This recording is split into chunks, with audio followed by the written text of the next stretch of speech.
Welcome to your second lecture for HLTENN001, Nursing Practice within the Australian Healthcare System, so it's lecture 1B.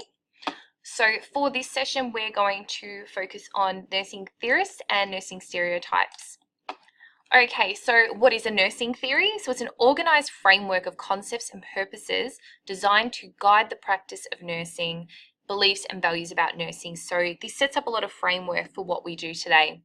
So these theories aim to inform or guide nursing practice, nursing research, and nursing education. So a nursing theorist is the person that has a desire to explain or predict or describe elements of nursing care and practice. Okay, so most of the theories are written between 1950 to 1980, and most of them are written by nurses, but there are some by other healthcare professionals.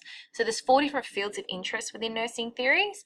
So the person receiving the care, health, so the goal of nursing care, environment where the nursing care takes place, and nursing itself, so the person providing the care. So they're from different perspectives. There is so many different nursing theories. So we're only going to discuss some of them, but there's these ones here plus 60 more. There is a link on the student portal that that you can have a look at what these theories actually involve if you are interested. And of course, in your TABNERS Nursing Care, there is also information. Okay, so Florence Nightingale, as we discussed in the previous lecture, she's the first nursing theorist. She's the founder of modern nursing. She's the mother of nursing. So her theory focuses on sufficient environment for patients' recovery. So believe the environmental factors influence the patient's health, which we saw in the previous lecture anyway, all the changes she made and how much difference that made to mortality rates. So example, clean water supply, effective lighting, minimal noise, sufficient food. So she also wrote a book called Notes on Nursing, and that's still available today. So that's just what the book looks like. I'm sure it's got a new cover now. This is just a quote from the book. So if a patient is cold, if a patient is feverish, if a patient is faint, if he is sick after taking food, if he has a bed sore, it is generally the fault not of the disease but of the nursing. Okay, then there's Patricia Brenner. So she wrote From Novice to Expert. So she identified that there's five stages of skill development within nursing. So this definitely applies to you as student nurses. So stage 1 is novice. So it means you begin with little or no experience and you're very task oriented. So basically, tell me what to do and I'll do it. So most of you are starting off at that level, and that's completely normal for a new nurse.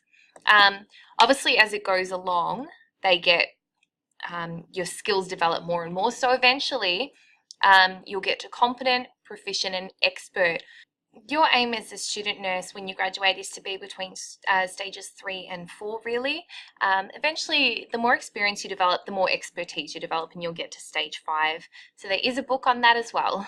So with this theory, it should make sense to you. So think about when you had to learn a new skill. It could be driving, it could be cooking something, whatever.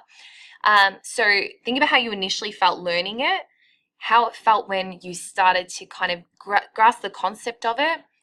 How did it feel when you no longer were even conscious about performing the skill?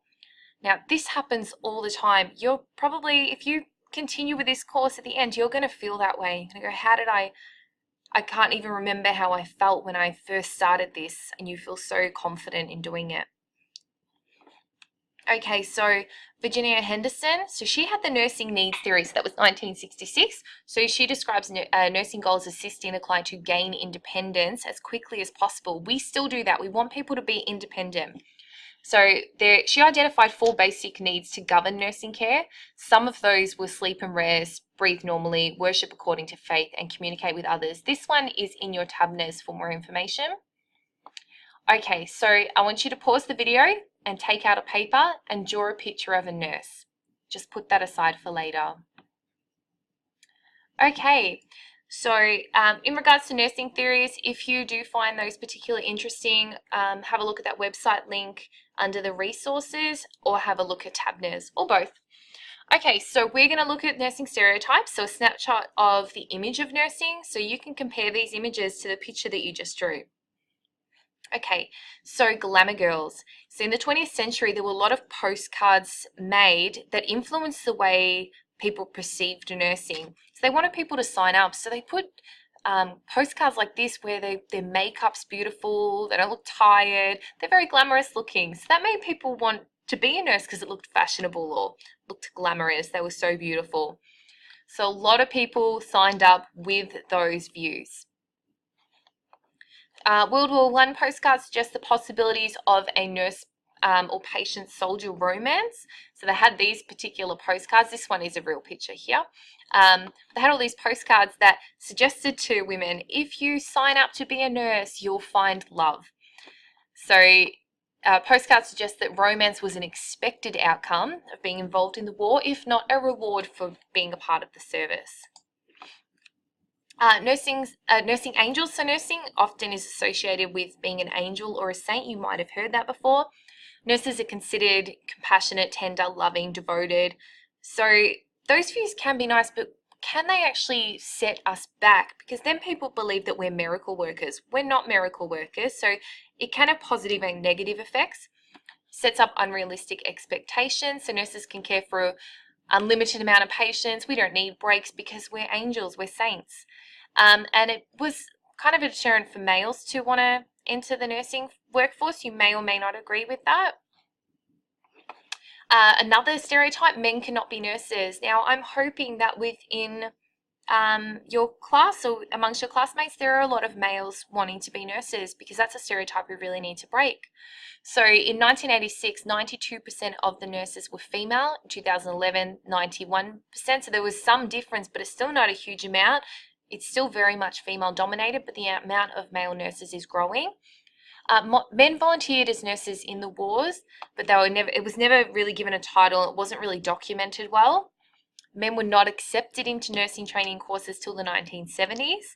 And nursing is, as I said, still very, very female dominated, but definitely encourage males to become nurses. It's really nice having a diversity within the workplace. Naughty nurses. This is one of the most popular stereotypes. So if you look at Get Well cards, it always has a sexy nurse on it, and she's offering a bed bath or something along those lines. There's a lot of nursing costumes available. They do not look like the outfits that we actually wear. They are usually very short skirts or very low cut. So you think about it, there's no sexy doctor costumes or a sexy physiotherapist. So it's very much a stereotype for nurses. So despite the public knowing nurses don't wear lingerie at work, or we don't wear those particular outfits, that stereotype still seems to be around. It can really kind of deter nurses or potential nurses for signing up for a nursing course because they don't want to be viewed that way. Again, it can be a deterrent for men to join a career that's associated with female sexuality. And really, why has that stereotype been around for so long? Is it because that as nurses, we do have to deal with patients' intimate areas? Doctors' handmaidens. So there's a false belief that the nurses are the handmaidens of the doctors, or that we work for doctors, they're our boss. That is untrue. So there are co-workers. They need us, we need them. So there is a team balance there. The stereotype can be dangerous though, because sometimes new nurses or even long-term nurses find it difficult to refuse an unsafe request from a doctor if they view them as their boss. If the doctor gives you something and you think of them as your boss, you might not say no, even though what they've given you is out of your scope and it's dangerous to perform. Is the media responsible for portraying these images of nursing? So there's just some images of nurses. My favorite is the Joker. So have a look at those. Perhaps this is the reason. So the picture that you drew, did it match any of those stereotypes? Was it a male? Was the nurse wearing a white uniform? Was there a cross on the hat that you drew? Maybe you drew a nursing scrubs. That would be more realistic of nursing today, but a lot of you might not have drawn that. Okay, so that's it for this lecture. So please complete the multiple choice quiz after this lecture, and that's it for the lectures for this week. Go on to complete your activities and continue with the lesson. Thanks, bye.